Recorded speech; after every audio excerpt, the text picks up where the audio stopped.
Hey y'all, welcome to the filling station. It has been an interesting day. So we're going to say this is our recap for Monday, the 18th of March. Yeah, it's been an interesting day. Let me go ahead and give my disclaimer, y'all. I am not a financial advisor. I just enjoy teaching people how to build generational wealth, and the stock market is just one of those avenues. This video is for educational purposes only. With that being said, y'all, let's get started, right? So, if you are able to buy off of rejection or, buy off of resistance, at resistance, you had a good trading day, right? We are looking at the video on the 5 minute chart, right? And the video, if you look at it here, it consolidated pre market, and the market was just different pre-market in my opinion. It consolidated here, and that was around at the 903 range. So we broke out of that gathering spot. As soon as the bell rung, market went up. Look at the MACD here. I always look at that. MACD separated. It gave us, that would have been an entry, right, for me, based on breaking out of the consolidation. Our MACD is up, and our MACD is up, which is here, but our VWAP, all of this information, all of this is pointing to the upside, right? So if you would have gotten in this right at the open, you could have scalped this from here. As soon as it broke past, I would have at least let it get higher than these candles here.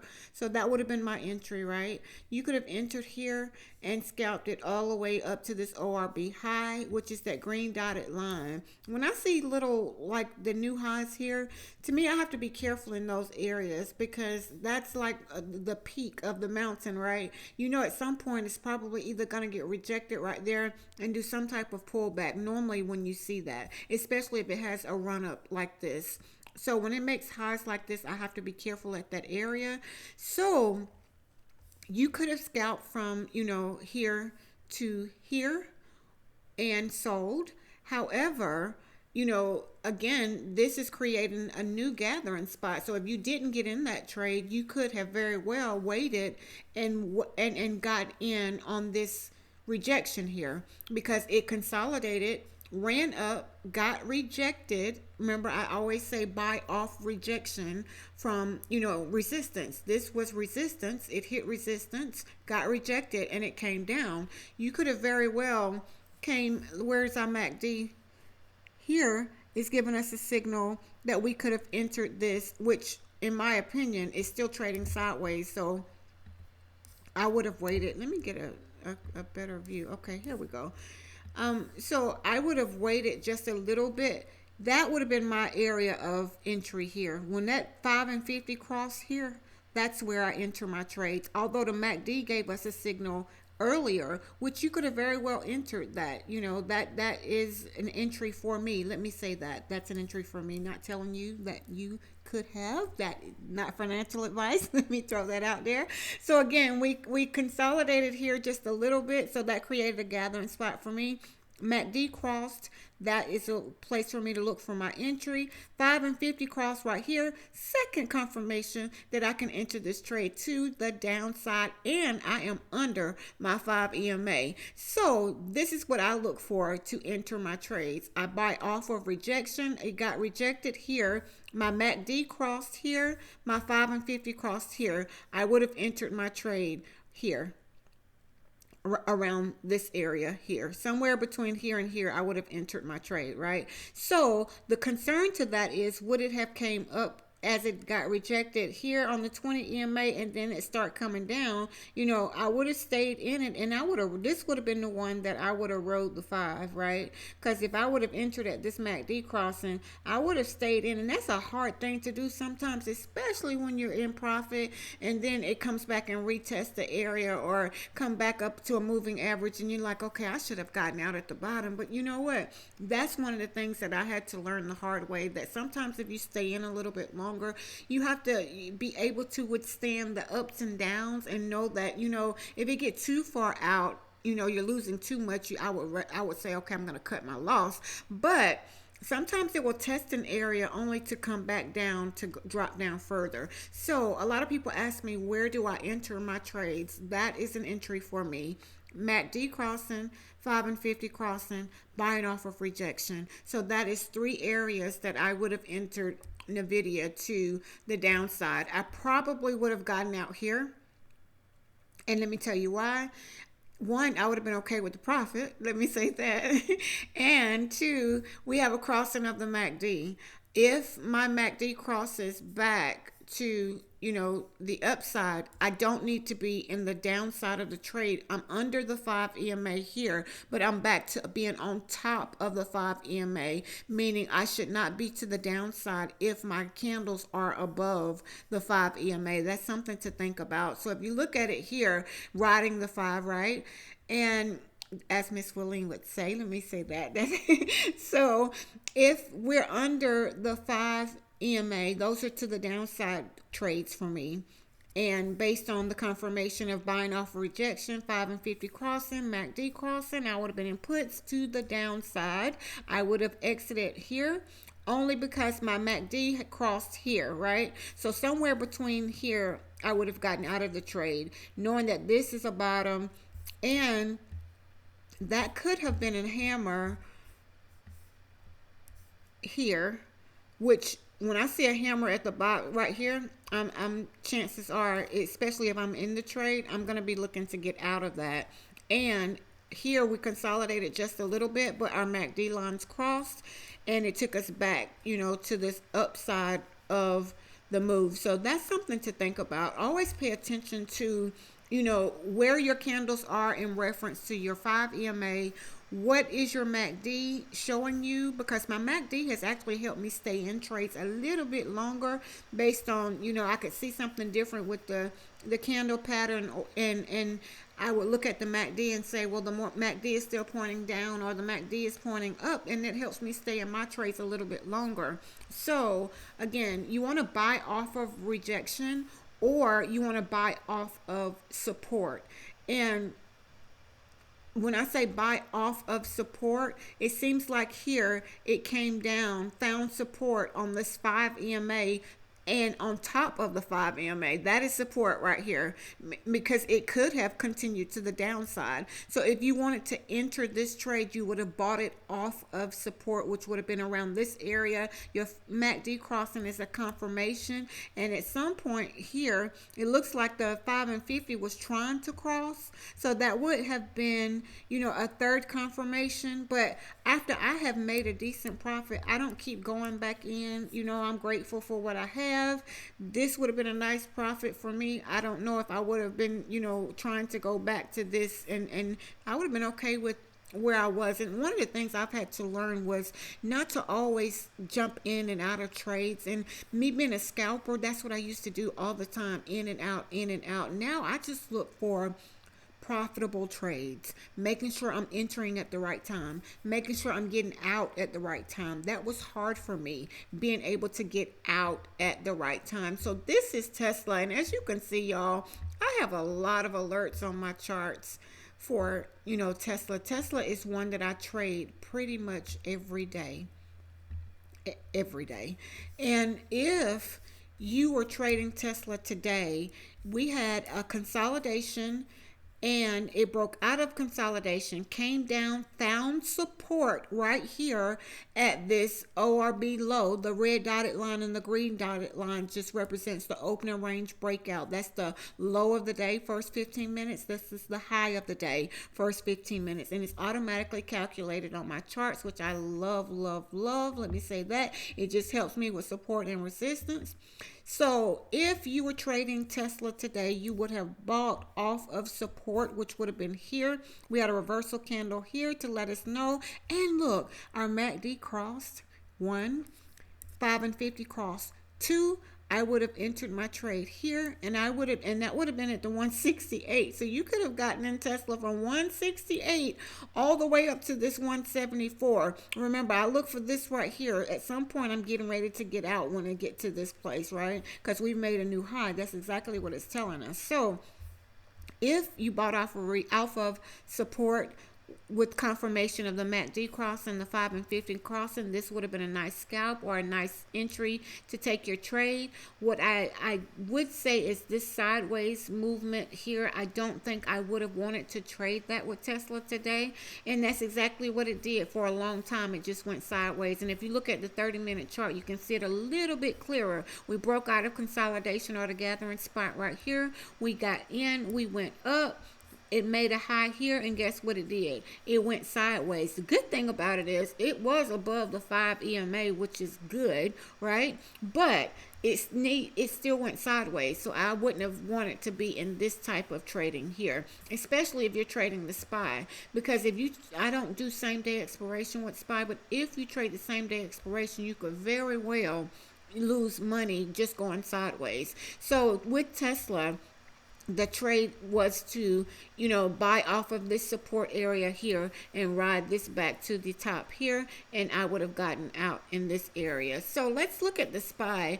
And if we notice, Tesla was moving up before the market opened today, right? So we kind of expected this down sell-off, right?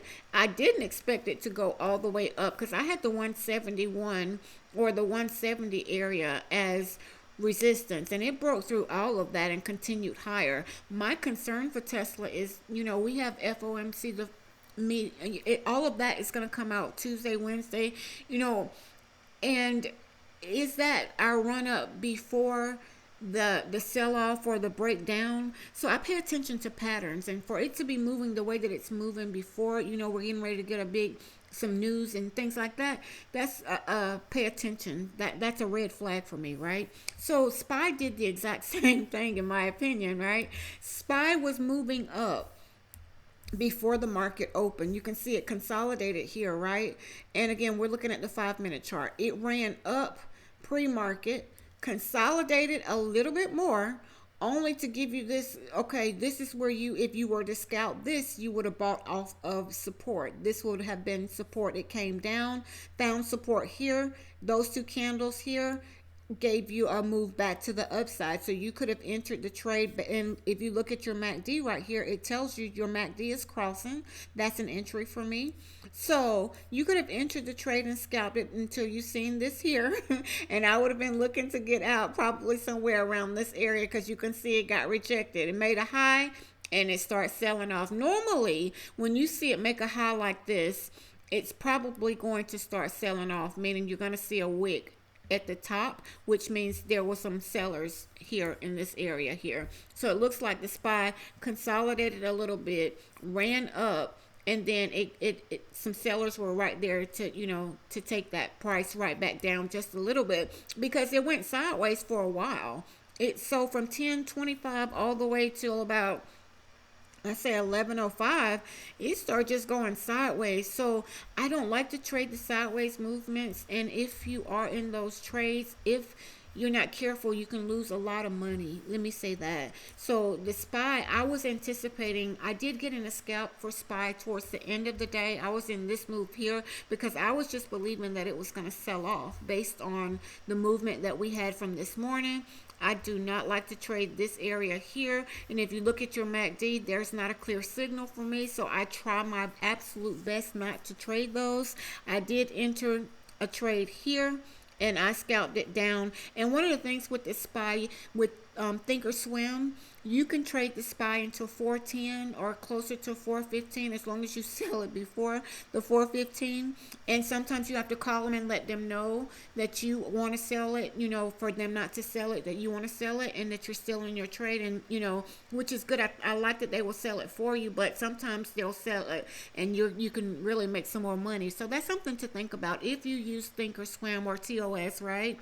Always know that you can trade the SPY until 4:15 or 4:10 in the afternoon, and that's really good some days on Friday. So that's something to think about. So again, I was in this trade here and I did scalp this to the downside really, really quick, only because I was not trying to trade this here. That would have just drove me to another level of crazy today, just watching all of that moving sideways. Another one I scalped today was SMCI, and let me tell you why with that one.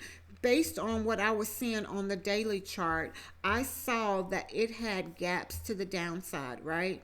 So today it had been consolidating, and I remember that it was going sideways, consolidating. So this is today. It ran up to 1137.17. Yeah, 1137.17, right? Ran up, and then it sold off. So when I saw that, that made me think, okay, it has gaps to the downside, and this stock moves a lot. Let me and literally a lot. They have the ATR at 104.23, which is crazy that it moves $104 based on that the calculation that they have. I just thought that was just so different, right? So SMCI, if you can withstand the ups and downs, you can make some decent money with it. My opinion, Fridays are the better days to trade it because it's a little bit cheaper. So I did buy um, out of the money puts on this one. And if you look here, my 5 and 50 cross, it broke through a level of support. So I entered my trade here, and I stayed in all the way down to here. So I actually, in this trade, literally, I rode the 5, right? I bought after it broke through a support area. I did not enter at the rejection of the resistance here. I'm going to take that. Yes. So I did not enter once it got rejected here, even though it was making lower lows, and I could have, but my MACD crossed here, my 5 and 50 crossed here. That is confirmation for me, and I'm under my 5 move. My candles are under the 5, so I have 3 things that's kind of like giving me a confirmation to, what, it's okay to enter this trade to the downside, right? And those are the things that I look for with trading, is coming up with your plan and what works best for you. That is a confirmation that when I see the 5 and 50, which is the light blue and the white line, when I see those 2 moving averages cross, that's an entry for me. When I in my MACD crossing, that's another confirmation. Now, I don't like to see the MACD really close. I like to see it a little bit spread apart, fanned out is what I like to say. But because I did have confirmation with the 5 and 50 crossing and the lower lows that it was making, and under the 5 EMA, so I have other things that, it kind of helps me be a little bit more okay with being in the downside of the trade versus am I on the right side of this trade, because based on what I'm seeing, my charts are telling me that I need to be to the downside. So yeah, this was a good scalp, and this you just have to trade it and pay attention to how it trades. Let me say that. So to know what I'm talking about, this is a very different stock. It moves really, really different. Again, Fridays is the best day to trade SMCI unless you want to put a lot of money into it, and you've got to be able to, let's say, endure the up and down, the ups and the downs. You have to be able to endure those, right? So we looked at Tesla, we looked at the SPY, we looked at NVIDIA, and we looked at SMCI for the day. That is my recap. And y'all, I'm super, super excited. I always try to go back throughout the day and see, areas that where can I learn from? What did I learn today? And I try my absolute best to learn something every single day, right? So I always go back over my charts and say, what did I learn today? What did I do wrong? What could I have changed about this? And I do a lot of journaling. I put those things in the journal. I did this, the time was this, and this happened, and things like that. And you're going to remember those patterns. You're going to remember those things. So yeah, y'all, I hope this video is very, very helpful. I always say we learn and we grow together.